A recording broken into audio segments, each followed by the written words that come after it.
जय श्री कृष्णा। राधे राधे आप सभी को। आज हम पुरुषोत्तम मास की अध्याय 30 की कथा सुनाएंगे। इस अध्याय में नारद जी ने भगवान नारायण से पतिव्रता स्त्री के लक्षण और धर्म के विषय में प्रश्न करते हैं। भगवान नारायण बताते हैं कि जो स्त्री अपने पति के प्रति निष्ठावान, सेवाभावी और सदाचारी होती है वही सच्ची पतिव्रता कहलाती है। नारद जी का प्रश्न। नारद जी ने कहा, हे प्रभु, आपने पहले पतिव्रता स्त्री की बहुत प्रशंसा की है, कृपया अब उसके सभी लक्षण और कर्तव्य विस्तार से बताइए। तब भगवान नारायण ने पतिव्रता धर्म का वर्णन किया।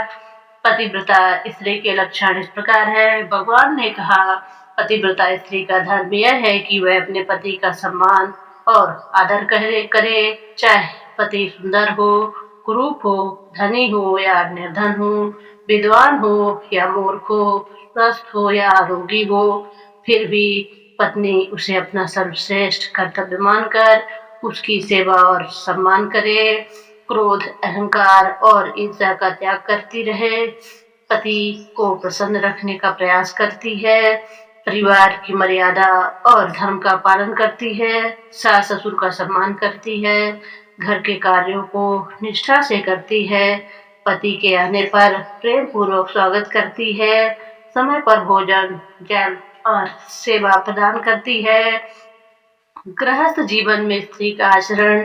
भगवान ने बताया कि आदर्श पत्नी घर की व्यवस्था संभालती है, अनावश्यक खर्च नहीं करती, पति की अनुमति के बिना धन का दुरुपयोग नहीं करती, परिवार में प्रेम और सद्भावना बनाए रखती है, दूसरों की निंदा और झगड़े से दूर रहती है, पर पुरुष के प्रति आकर्षण नहीं रखती, शील और मर्यादा की रक्षा करती है।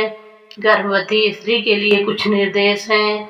भगवान ने कहा कि गर्भवती स्त्री प्रसन्नचित्त रहे, स्वच्छ और संयमित जीवन जिए, अच्छे विचार सुने और देखे, भय, क्रोध और अशुभ बातों से दूर रहे, पौष्टिक और सुपाच्य भोजन करे।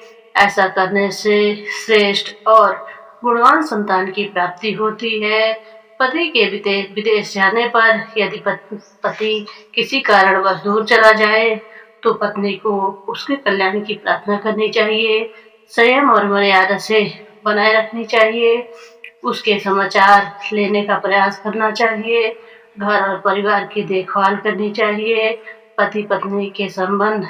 भगवान नारायण ने कहा कि पति पत्नी का संबंध विश्वास, प्रेम और सम्मान पर आधारित होना चाहिए। पति के सुख दुख में सहभागी होती है, पति का अपमान नहीं करती, उसके प्रति कटु वचन नहीं बोलती, उसके हित और कल्याण की कामना करती है।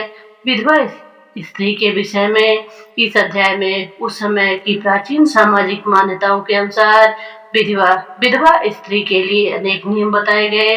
ये नियम उस युग की परिस्थितियों और सामाजिक व्यवस्था पर आधारित थे। आज के समय में इन नियमों को ऐतिहासिक और सांस्कृतिक संदर्भ में समझना चाहिए। आधुनिक समाज में विधवा स्त्री को भी सम्मान, अधिकार और स्वतंत्र जीवन का समान अवसर प्राप्त है। इस अध्याय का मुख्य संदेश इस प्रकार है। भगवान नारायण अंत में कहते हैं, पति पत्नी का संबंध धर्म, प्रेम और विश्वास पर आधारित होना चाहिए। परिवार की सुख शांति के लिए परस्पर सम्मान आवश्यक है। सदाचार, शील और निष्ठा जीवन को सफल बनाते हैं। जो स्त्री अपने कर्तव्यों का पालन करती है वह परिवार और समाज दोनों का कल्याण करती है। इस प्रकार अध्याय 30 समाप्त हुआ। अध्याय 30 की सार इस प्रकार है। वैवाहिक जीवन की नींव विश्वास और निष्ठा है। परिवार में प्रेम, सेवा और सम्मान बनाए रखना चाहिए। क्रोध, ईर्ष्या और अहंकार से परिवार में अशांति आती है। गर्भावस्था में अच्छे विचार, आहार और व्यवहार का विशेष महत्व है। पति पत्नी दोनों को एक दूसरे के सुख दुख में सहभागी होना चाहिए। सदाचार और मर्यादा से जीवन में सुख और सम्मान प्राप्त होता है। बोलो श्री पुरुषोत्तम भगवान की जय। जय श्री कृष्णा। राधे राधे।